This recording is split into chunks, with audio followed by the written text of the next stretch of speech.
2박 3일간 저희 이제 숙부님, 작은아버님이 돌아가셨어요. 그래서 장례식을 갔다 왔는데 올해 66세입니다. 퇴직하시고 대우조선 일하시다 퇴직하시고 아파트 경비원으로 일하셨어요. 아파트 경비원으로 일했는데 거기 지하에 내려가시다가 넘어지셨는데 머리를 붙였는데 한 24일간 뇌사 상태로 있다가 이제 돌아가셨어요. 그래서 제가 장례식을 갔다 왔는데, 야, 우리 장할아버지가 66세인데 가장 어린 사람이 누구냐니까 43살 남자도 있더라고요. 43살 남자에 또 59세 여자분에 이런 여러 분이 있는데, 장례식을 갔다 오면서 제가 항상 느끼는 게, 내가 삶이 나도 곧 올 수 있겠구나. 나도 언젠가는 이 삶을 내려놓을 날이 오겠지. 그럼 나는 무엇을 했는가? 한번 되돌아보는 시간을 가졌어요. 주님이 나를 지금 만약에 올라오라 하시거나 아니면 주님이 내일 구름 타고 내려오신다고 가정했을 때에, 그죠? 우리가 주님 올라오라 할 때에 아멘 주여 하고 올라갈 수 있겠는가? 너 뭐하고 왔니? 라고 물어보시면 어떻게 대답할까? 이 생각을 한번 해봤습니다. 그래서 우리가 가장 좋은 것은요, 제가 아무리 여기서 성경 말씀 많은 것을 전해도 저와 이런 분들이 깨닫지 못하고 실천하지 못하면 아무 소용이 없습니다. 제가 여기 서 있는 의미도 없고 여러분들이 여기 앉아있을 이유도 없는 거예요. 왜 귀한 시간에 앉아서 이렇게 허비합니까? 부디 하나님 말씀 듣고 깨달으시고 실천으로까지 이어가셔서 주님 오시는 그날에 주님, 내가 주님 앞에 왔습니다. 주님, 세상에서 주님이 열심히 하다가 주님 곁에 제가 왔습니다라고 당당하게 말하고 고백할 수 있는 저와 여러분들 되기를 주님의 이름으로 축복합니다. 자, 그래서 오늘 로마서도 마지막입니다. 로마서 16장이 어떤 얘기인가 다시 한번 더 잠시 짚어드리면요, 15장까지는 바울이 깨닫고 정리한 말씀이다라고 말할 수 있어요. 그래서 복음에 대한 내용이다, 그렇게 압축할 수가 있습니다. 1장부터 8장까지는 이방인들이 어떻게 구원을 받게 되는가, 이방인에 대한 구원에 대해서 얘기하고 있고요.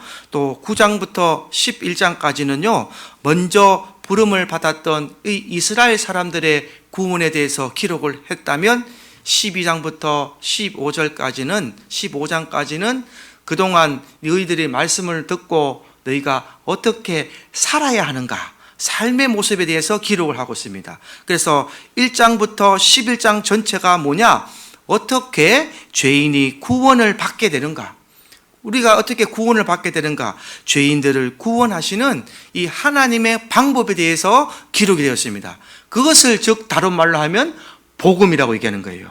복된 소식. 저와 여러분들이 구원받는 것이 가장 복된 소식이다 이 말이에요. 이 세상에 살다가 그냥 죽어야 될 우리가 하나님의 방법대로, 여러분의 방법이 아닌 하나님의 방법대로 구원받는 방식이다요. 그래서 그것을 복음이다. 그리고 12장에서 15절까지는 구원받은 성도들이 이렇게 살아라 라는 삶의 방식까지 기록이 되었습니다. 그래서 이 로마서는 3년 동안 바울이 에베소 교회에서 이 제자들을 기르고 양육하면서 가르치고 정리했던 이 복음의 핵심적인 내용이 된다라고 가르쳐 드렸습니다. 그래서 오늘 16장은 뭐냐? 그러면 이제 이 로마서를 들고 전해야 되잖아요, 로마로 가서. 그래서 그 내용이 기록되어 있어요. 1절부터 보시면 16절까지는 그냥 이 말씀을 전하는 그 동역자들이 소개되어 있고, 또 17절부터 20절까지는 오늘 본문 말씀으로 바울의 마지막 당부가 기록되어 있습니다. 그래서 한번 1절부터 천천히 한번 살펴보게 되겠습니다. 16장 1절 한번 읽어보겠습니다. 시작.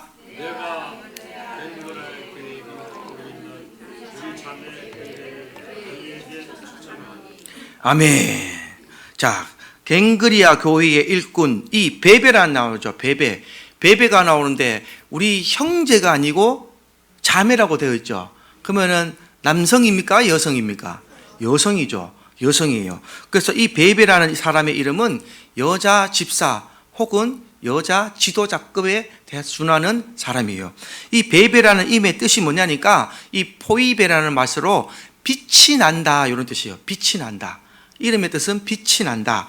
그래서 단순한 일꾼이라 보다는 이 갤그리아 교회를 섬기는 아마 지도자급이 아니겠는가라고 추정을 할 수 있습니다. 이 갤그리아는요, 고린도 바로 옆에 있는 항구 도시예요. 그래서 고린도 바로 옆에 있는 항구 도시인데 이 고린도 교회와 갱그리아를 섬기는 여성 지도자였다. 왜 이런 얘기를 썼느냐? 여러분, 옛날에는 우리가 지금처럼 전화로 할 수 있거나 뭐 팩스를 넣거나 컴퓨터에 이메일로 파일로 압축해서 보내던 시절이 아니죠. 무슨 중요한 편지가 있으면 어떻게 해야 돼요?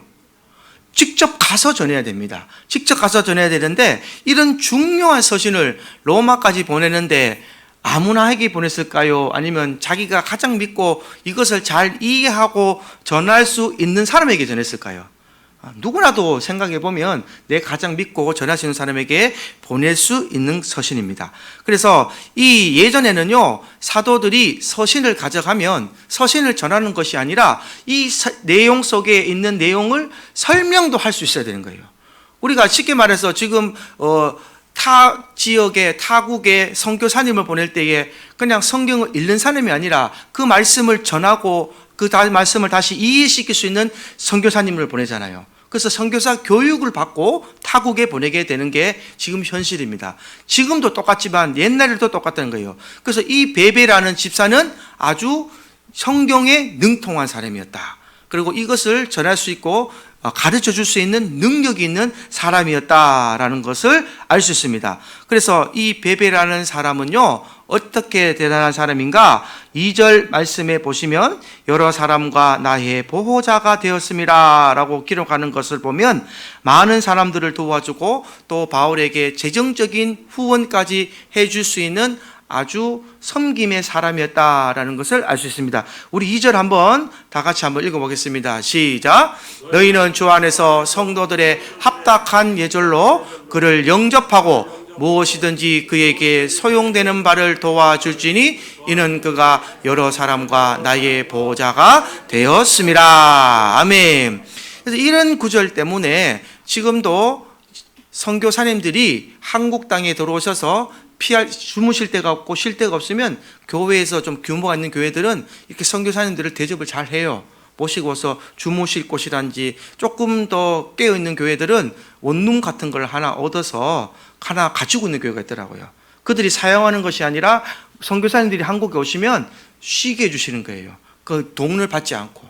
보름이나 한 달 정도 쉬시면 들어오셔서 계실 동안에 쉬시라 그러고 또 양식을 해 먹을 수 있는 그런 시스템을 다 갖추어서 그들을 대접하는 그런 시설이 지금도 존재하고 있습니다. 그래서 지금도 보면 베비라는 이 여자 자매가 로마에 가면 주 안에서 합당한 예절로 그를 영접하고 그에게 무엇이든지 소용되는 바를 도와주라라고 바울이 부탁하는 모습을 볼 수 있습니다.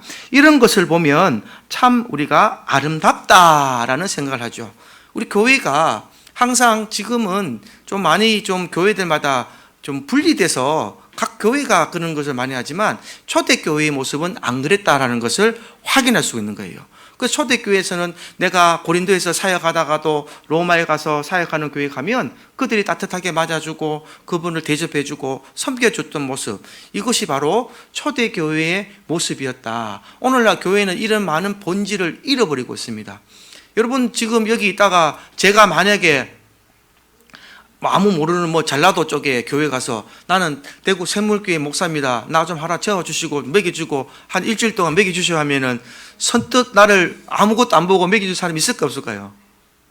저는 약간 불가능하지 않느냐라고 생각. 내가 신천지도 모르고 그렇지 않습니까? 어떤 사람인지도 모르는데 아이고 어서 오십시오라고 하기가 쉽지 않죠. 그게 지금 우리의 현실이다. 그러나 초대교회 때는 누구나 믿음에서 오면은 대접하고 받아주던 이런 모습을 볼 수 있습니다. 그래서 지금 여기 나오는 모든 16절까지 말씀 보면 사람이 27명이 나오는데요.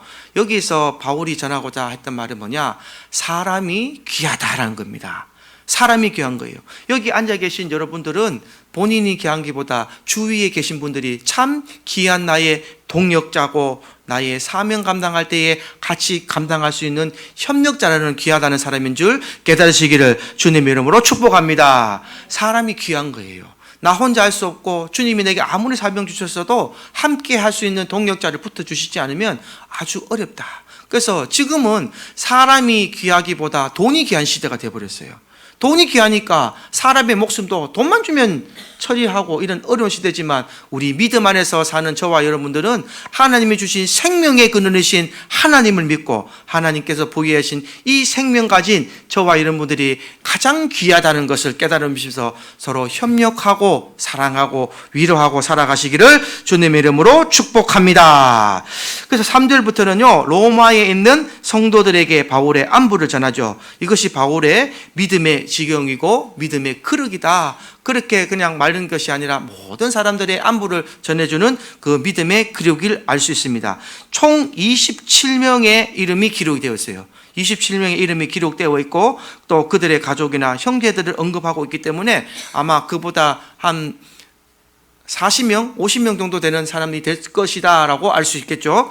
그래서 복음을 전하면서 많은 사람들과 좋은 관계를 가졌다. 그래서요 교회는 사람이 능력이고 사람이 믿음의 지경이 되는 겁니다. 교회 안에 보였던 이 저와 여러분들의 사람이 바로 능력이 되고 여러분들이 가지고 있던 이 힘, 파워가 능력이 되는 거예요. 그래서 복음을 전할 때도 능력이 되고 우리가 사람들이 많이 모일수록 그 믿음의 지경이 넓어진다라는 것을 알 수 있습니다. 그래서 바울이 제일 자랑할 사람이 누군가 한번 궁금하지 않습니까? 바울이 누구를 제일 믿음 안 하고 자랑했는가? 그것은 바로 3절에 나오는요 브리스가와 아굴라 이 부부예요. 브리스가와 아굴라 부부.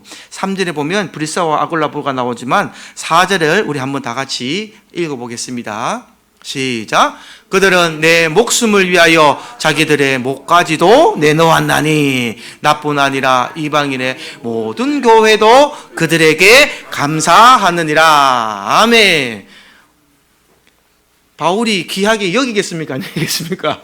혹시 여러분들을 위해서 목숨까지 내놓을 사람 있습니까? 있습니까? 모르겠어요. 혹시 내 배우자는 그렇지 않을까요? 내가 같이 살고 있는데 배우자는 나를 위해서 목숨 내놓지 않을까요?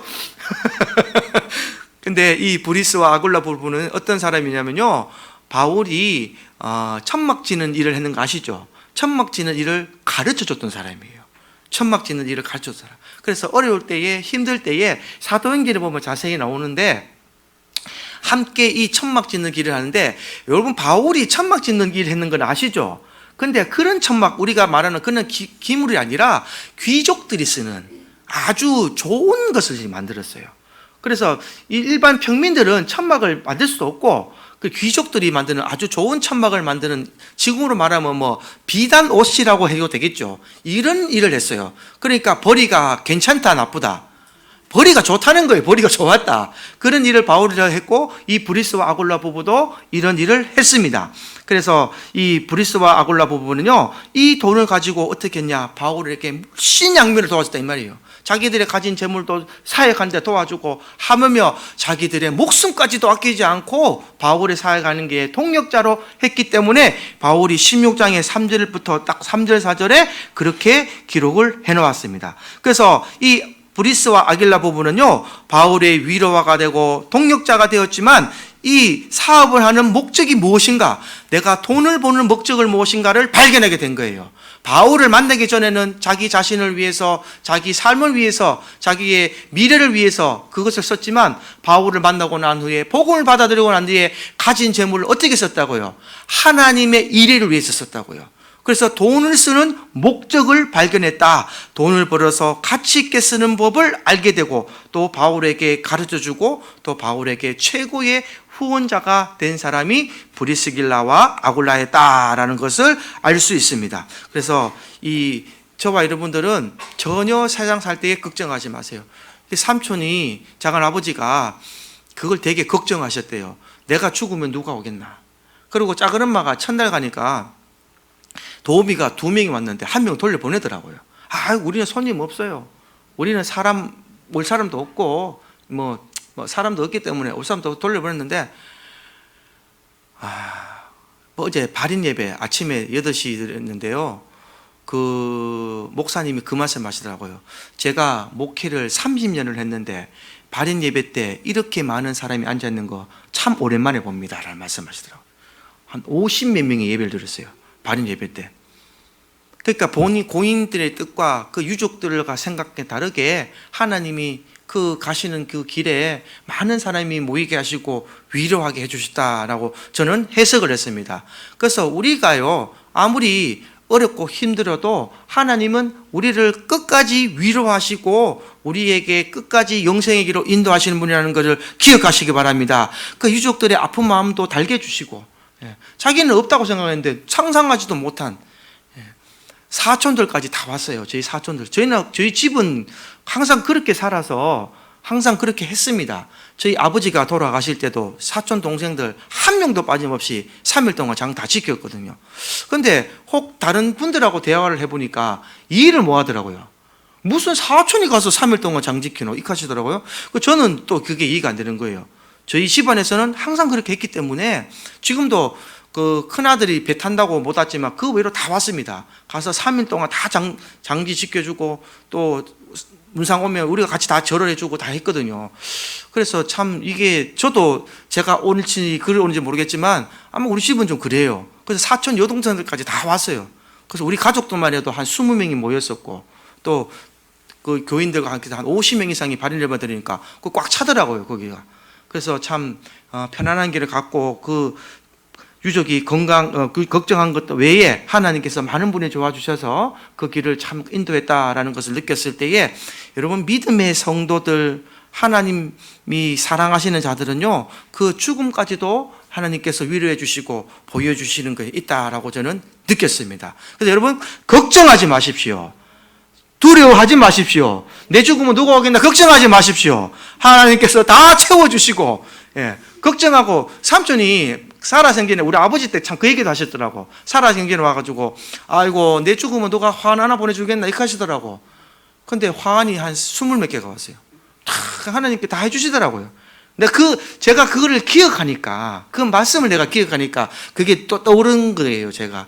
그래서 걱정하지 마시고 여러분이 살아가시면서 서로 사랑하시고 섬기시기만 하시면 하나님께서 여러분들이 살아생전에도 복을 주실 것이고, 혹 만약에 이 생을 마감하실 때도 하나님이 다 채워주시고 위로해 주실 믿습니다. 걱정 근심하지 마십시오. 제가 그래서 그걸 느꼈어요. 야, 걱정할 거 없구나. 걱정할 거 없구나. 하나님이 다 채워주신다라는 것을 기억하셨으니까 이것을 꼭 기억하셔서 우리가 오로지 하나님만 바라보고 나가는 그 신앙이 되시기를 주님에게 이름으로 축복합니다. 그리고 이제 바울은 많은 일꾼들을 얘기하면서 이 브리스와 아길라 이 외에 최고의 동력자로 5절 끝에는 아시아의 천혈매인 에베네로까지 군발하면서 바울이 얘기를 하는 장면이 나옵니다. 그리고 12절에 보시면 드루베나가 나오고 두루보사시와 보사 같은 여자 성도, 6절에도 마리아 같은, 그래서 남녀가 함께 바울의 동력자로 많이 일했다라는 것을 확인해 볼 수가 있습니다. 그래서 이 얘기는 한번 집에서 읽어보시고요. 여기 기록된 사람은 27명 정도가 바울이 기록했다, 안부를 전하였다라는 것을 기록하셔서 이렇게 로마에 있는 성도들과 복음을 교제로 나누고 바울의 믿음의 지경이 이렇게 넓었다라는 것을 기억하셔서 오늘도 저와 여러분도 이 땅을 살아가면서 많은 사람들을 만나게 될 때에 좋은 관계를 가지시기를 주님의 이름으로 축복합니다.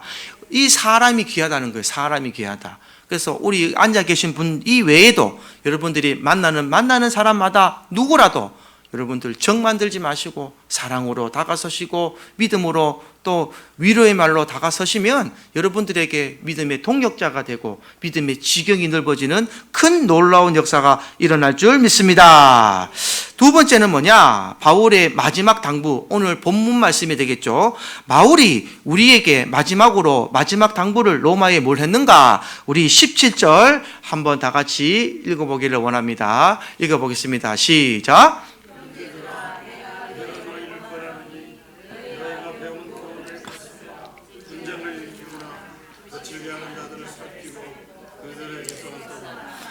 아멘. 이제 17장에 와서 17절에 와서 형제들아 내가 너희를 권하노니 너희가 배운 교훈을 거슬렸다. 반대한다. 그래서 분쟁을 일으키거나 거치게 하는 자들을 살피고 그들에게서 떠나가라. 이 거치게라는 표현이 올가미와 함정이라는 뜻이에요. 그래서 뭘 빠지게 한다는 것이죠. 무엇에 함정에 빠지게 한다, 올가미, 덫에 걸린다, 이런 뜻입니다. 그래서 너희가 배운 교훈을 거슬려 분쟁을 일으키고 거칠게 하는 자들, 올가미에 빠지고 올가미에 걸리고 함정에 빠지게 하는 자들을 어떻게 하더라고요? 떠나라는 겁니다. 떠나는 자. 그러면 지금 이 시대에 이런 사람들이 누굴까요? 이단자가 됩니다. 이단자. 이단들을 조심하라는 거예요. 이단하는 사람을 조심해라. 하나님 말씀을 제대로 가르치지 않으면서 분쟁을 일으키고 또 서로 갈라서게 하려고 공동체에 들어오는 사람들, 신천지의 가장 기본적인 침투 모습이 됩니다. 여러분, 신천지가 무서운 게 아니라 그들이 하는 행위와 모습이 무서운 거죠. 그들의 1차 목표는요, 교회 안에 침투해서 분쟁을 일으킨 겁니다. 가만히 이렇게 보고, 첫째 누구와 분쟁을 일으킬까요? 담임 목사님과 성도들 간에 어디 넘버 2를 보는 거예요. 이렇게 누가 목사님과 장로님과 관계가 좋은가를 보고 또 넘버 2를 봐서 살살 분쟁을 일으킵니다. 그러고서 열심으로 하면서 누구 한 사람에게 인정을 받고 난 후에는요, 분쟁을 일으켜서 당을 만들고 쪼개지고 찢어지게 만들고 결국에는 목사도 쫓아내고 자기들 마음대로 휘젓다가 있는 성도들까지 다 쫓아내는 거예요. 이게 신천지가 하는 일입니다. 그러면 신천지에 안 당하려면 어떻게 해야 될까요? 하나 되면 되는 거예요. 우리 모든 성도가 하나 되면 신천지가 아무리 찔려도 흔들리지 않고 하나님 말씀에 바로 서고, 누가 와서 소떡소떡할 때 에이 무슨 소리 하노? 그 집사님 그런 분 아니야. 그 권사님 그런 분 아니야. 네가 잘못 알았어. 이렇게 팍팍 방어막을 쳐버리면요, 어느 누구도 신천지에 와도 재미가 없잖아요. 시험에 넘어들지가 않잖아요. 여러분들은 어떤 모습을 갖고 있습니까? 누가 와서 뭔 얘기하면 아이 맞다, 그 사람 원래 그렇다, 이렇게 맞장구 치십니까? 아니면 탁 단칼에 잘라버리십니까? 예, 단칼에 자르시는 여러분 되기를 주님의 이름으로 축복합니다. 우리는 누구 욕할 거 없다니까요. 신천지의 모습이 다 이런 모습입니다. 단칼에 잘라보시고, 이단들이 가장 원하는 모습이에요. 이단은요, 우리가 하나 되는 것을 제일 싫어합니다. 제가 누누이 말씀드리지만 이단들은, 신천지는, 이 마귀들은 누구를 공격한다고요? 우리만 공격합니다. 여러분, 예수 믿고 구원받는 우리만 공격해요. 저기 있는 세상의 사람들은 절대 공격하지 않습니다. 왜냐? 그들은 놔두면 자동적으로 지옥 갑니다. 멸망의 길로 가게 돼 있어요. 굳이 가는 사람을 왜 건들겠습니까? 하나님 믿고 예수 믿고 구원받는 우리가 그들의 타켓이 되고 목표가 되는 것이에요. 은혜라도 하나라도 더 끌고 저 무주갱으로 지옥으로 가겠다고 발버둥치는 이 사탄의 모략과 괴략에 우리는 담대히 깨어서 말씀으로 이기시고 행함으로 이기셔서 마귀를 이기는 여러분들 되기를 주님의 이름으로 축복합니다. 18절 한번 읽어보겠습니다. 18절 읽어보면 시작. 이 같은 자들은 우리 주 그리스도를 섬기지 아니하고 다만 자기들의 새만 섬기나니 교활한 말과 아첨하는 말로 순진한 자들의 마음을 미혹하느니라. 할렐루야. 이들이 하는 일 딱 적혀져 있잖아요. 주를 섬기지 아니하고. 신천지는 이만희 섬깁니다. 예. 하나님의 교회는 안선홍을 섬겨요. 예. 여호와의 증인도 하나님을 섬기지 않아요. 그래서 예수를 섬기지 않아요. 그래서 우리 주 그리스도를 섬기지 아니하고 다만 자기들의 배만 섬긴다. 자기들의 유익만 따라 나간다 이 말이에요. 자기들의 배. 그래서 아첨하는 말, 교환한 말로 순진한 자들. 누가 순진합니까? 우리 믿음의 성도들은 참 순진해요. 왜 순진하느냐? 예수를 믿고 고백했을 때에 죄와 상관없는 몸이 되었기 때문에 참 순진한데 이들이 미혹할 때에 넘어지기 쉽다는 겁니다. 교활한 말과 아첨하는 말을 할 때에 너무나 이게 미혹하기 쉽다는 것입니다. 그래서 말씀으로 바로 서야 된다. 그래서 그들의 목적은 뭐냐? 그리스도를 섬기지 못하게 하는 것입니다. 그리스도 예수를 섬기지 못하게 하는 것이 그들의 목표가 되는 것입니다. 그래서 이 이단을 없애려고 하기보다는요, 우리가 바른 지식과 진리를 분명하게 가지는 것이 이단을 이기는 길다라는 것을 기억하시기 바랍니다. 우리가 말씀으로 무장되어 있고 말씀으로 활약한 내 이 예수의 영이 있으면요, 이 신천지 할아버지가 와서 계시로 끼워 맞추기를 맞춰도 단칼에 물을 쓸 수 있는 거예요. 그걸 말씀이 없고 모르니까 넘어가는 게 우리의 현 주소가 되는 겁니다. 다행히 우리 교회는 주일날 또 오후에도 특별하게 하는 말씀으로 이어지기 때문에 여러분들이 제대로 듣기만 하면, 이 자리에 앉아서 말씀으로 듣고 양육만 받으신다면 여러분들은 여러분들의 영이 날로 성경에 가는 것을 느낄 것이며 말씀으로 무장되어가는 여러분들의 모습을 발견하실 수 있을 줄로 믿습니다. 그래서 이 모습을 가지고 이단을 처치하는 여러분들 되기를 주님의 이름으로 축복합니다. 그래서 바울이 19절에 정리를 했죠. 19절 다시 한 번 더 합독하게 읽어보겠습니다. 시작. 너희의 순정함이 모든 사람에게 들리는지라. 그러므로 내가 너희로 말미암아 기뻐하노니 너희가 선한 데 지혜롭고 악한 데 미련하기를 원하노라. 아멘. 바울의 마지막 당부입니다. 어떻게 하라고요? 선한 데는 지혜롭고 악한 데는 미련해라. 이것이 마지막 당부가 된 것입니다. 이 당부가 오늘날 우리에게도 동일하게 적용되는 줄 믿습니다. 선한 데 말씀에는 지혜롭고 악한 데 세상에는 미련하라, 이런 뜻으로 해석할 수도 있는 거예요. 그래서 선한 것은 하나님 말씀을 배우고 하나님 말씀대로 살아가는 삶이 될 수가 있는 것이고, 악한 일은 세상 방법 따라가는 자기의 모습이 될 수 있습니다. 그래서 세상 모습 따라가는 내 모습에는 미련하라, 필요가 없다는 거예요. 미련하는 것은 그럴 필요가 없고 가치가 없다라는 말로 표현할 수가 있는 것입니다. 무엇이 선하고 무엇이 지혜로운지를 분별하면요, 우리의 삶은 반드시 바뀐 줄 믿습니다. 지금 어렵고 힘든 분이 계시고 내 마음이 공허하고 내 마음이 마음대로 안 된다고 막 낙심하는 분이 계신다면요, 정말 세상 방법 찾지 마시고 오직 우리 주 예수 그리스도만 찾기를 주님의 이름으로 축복합니다. 주님만 계시면 이 모든 게 필요 없어요. 그것을 경험해보지 못했기 때문에 자꾸 세상 방법을 찾게 됩니다.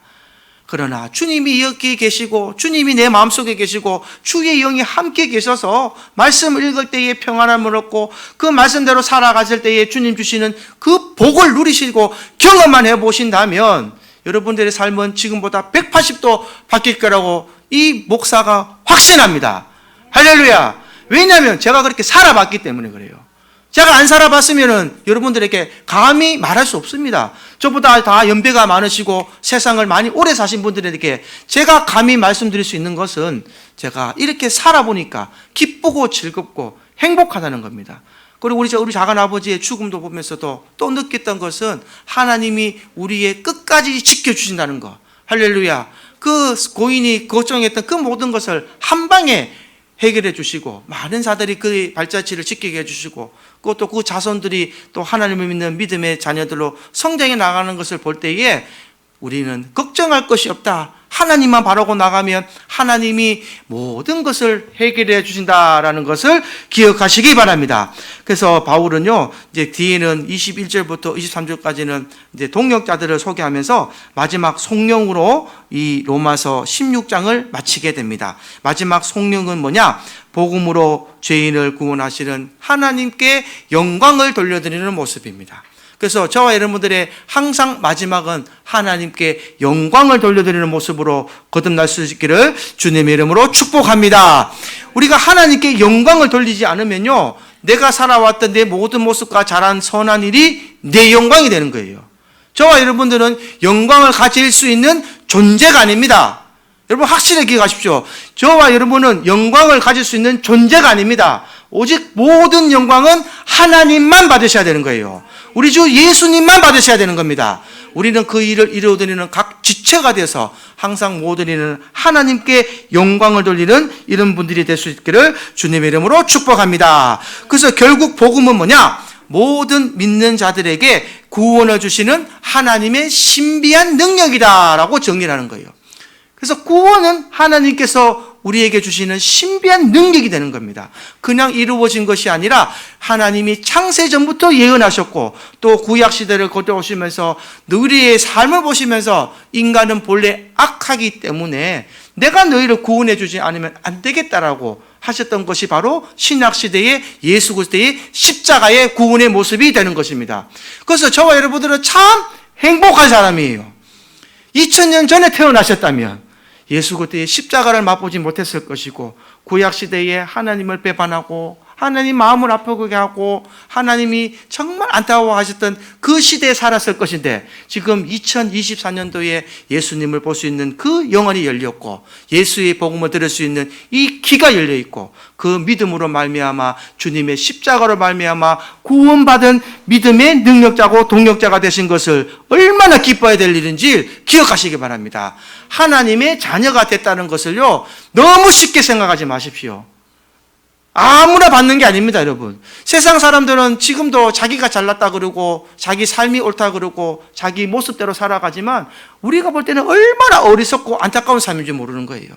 정말 죽음을 아는 그 세대 때에 저와 여러분들은 예수님의 구원의 능력으로 구원을 받고 영생의 길로 갈 수 있는 동력자가 된 것을 주님의 이름으로 축복합니다. 그것만큼 기쁜 게 없다니까요.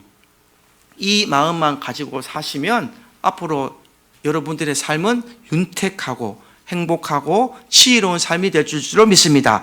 그래서 선한 데 지혜롭고 악한 데는 미련한 여러분들이 되셔서 이 바울이 우리에게 로마서를 통해 줬던 이 마지막 당부처럼 이것을 주님의 음성으로 들으시고, 오늘도 주님이 말씀하고 계십니다. 너희는 선한 데 지혜롭고 악한 데는 미련하라 라는 그 말씀을 잘 기억하셔서, 오늘 바울의 마지막 당부지만 주님의 마지막 당부로 기억하셔서 오늘 하루 이후의 삶은 선한 데 많이 지혜로우시고 악한 데는 미련이고 단칼에 끊어보시는 여러분들, 또 사람이 귀하다는 것을 깨달으셔서 내 주위의 모든 사람들에게 선한 영향력을 끼치고 살아가시는 여러분들이 되기를 주님의 이름으로 축복합니다.